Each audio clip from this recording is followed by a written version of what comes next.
artistes qui se sont fait, par exemple, remarquer pour celui-là en dessinant une station de métro, Palais Royal, c'était il y a quelques années. Ça, on n'avait jamais vu. Il s'appelle Jean-Michel Otoniel et depuis, bon, il se promène, il crée évidemment. Mais là, ce qu'il crée, c'est assez inattendu.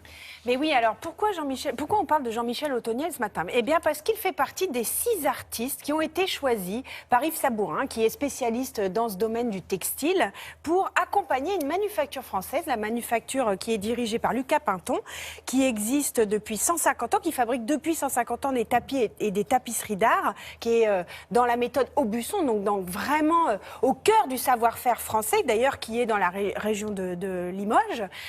Et donc en fait l'idée, cette manufacture a toujours travaillé avec des grands artistes. Hein. Je vous les cite, c'est Calder, Le Corbusier, Chagall, Cocteau, Dali, Magritte. J'en passe, c'est des meilleurs. C'est pas que des gens qui débutent, quoi. Au catalogue, ils ont quand même des belles pièces, on va dire. Et puis là, dans les artistes contemporains, Yves Sabourin est allé chercher 6 figures différentes. Alors, nous, on a fait un petit focus sur Jean-Michel Otoniel. Jean-Michel Otoniel, il a quand même une obsession. C'est les perles. Il fait des perles tout le temps. Il fait des perles, les colliers, enfin les perles, alors pour pas dire les boules. Vous les avez vues tout à l'heure, hein. Vous en avez aperçu des perles, des boules, que ça c'est du verre. Boules, voilà, des boules de verre. Enfin, il aime travailler. Voilà, regardez, voilà, ça. Exactement. Et en fait, il aime travailler de la même façon, parce que je pense que ça, c'est essentiel. Quand on est artiste comme ça, et que il faut aimer le travail avec l'artisan. C'est-à-dire qu'il faut être aussi humble que celui qui fabrique.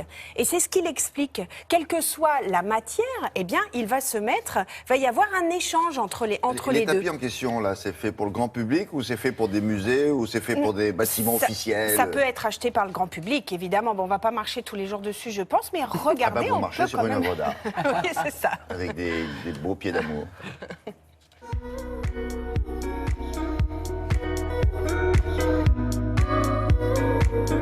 J'ai proposé un projet global à Lucas Pinton avec une liste d'artistes et aussi un protocole de travail imposant normalement le format carré, qui est donc 1,70 m sur 1,70 m, avec aussi des contraintes fortes de travailler qu'avec de la laine pure, puisque je tenais à ce que ces tapis, qui allaient prendre une certaine valeur aussi, puissent pouvoir être nettoyés.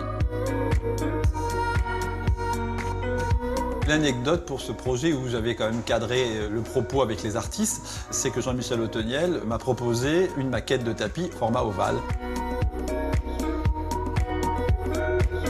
Au départ, c'était un peu comme un jeu. Il y avait un format qui était un format carré. Et moi, j'ai pris la diagonale de ce format. Et dans cette diagonale, j'ai dessiné un ovale, puisque mon travail tourne beaucoup autour de l'image du collier surdimensionné. Et j'avais envie de faire un peu comme l'ombre d'un collier projeté sur le sol.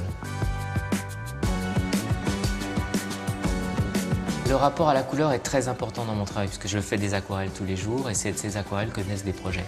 Le tapis, c'était moins évident, donc là, il a fallu vraiment travailler avec les gens de l'usine pour arriver à créer ces couleurs et chaque laine a été teintée en fonction du dessin. Avec la manufacture à Felletin, il y avait l'avantage aussi, c'est que dans la région de Felletin-Aubusson, il y a des teinturiers artisanaux, ce qui fait que toutes les laines ont été teintes de façon artisanale.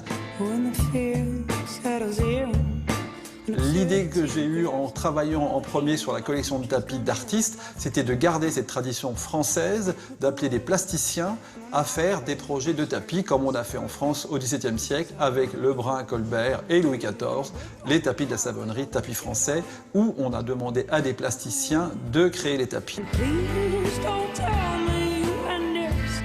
Moi, je suis un artiste assez curieux. J'ai un côté un peu scientifique comme ça. Et j'aime bien découvrir des techniques, j'aime bien rentrer dans l'histoire d'un savoir-faire. J'interroge cette technique et après, j'oublie ça pour faire une proposition libre et les deux se mélangent. Et j'aime beaucoup ce rapport, je dirais, à l'artisanat, au savoir-faire. C'est quelque chose qui m'inspire et c'est surtout presque une volonté politique maintenant de le défendre, puisque c'est quelque chose en voie de disparition. C'est ce qui faisait la grandeur de la France et qu'on est en train de voir disparaître jour après jour. Donc je pense qu'en tant qu'artiste, on a vraiment un devoir social de faire ce lien qui a toujours existé.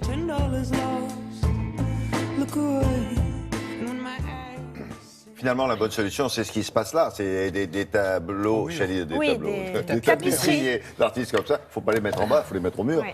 Et c'est visible dans leur showroom. Donc allez voir parce que c'est des œuvres d'art. Ce sont Un des œuvres showroom d'art, où, effectivement, à dans le Paris 6e à Paris, de cette manufacture française. D'accord, merci beaucoup. Grégoire.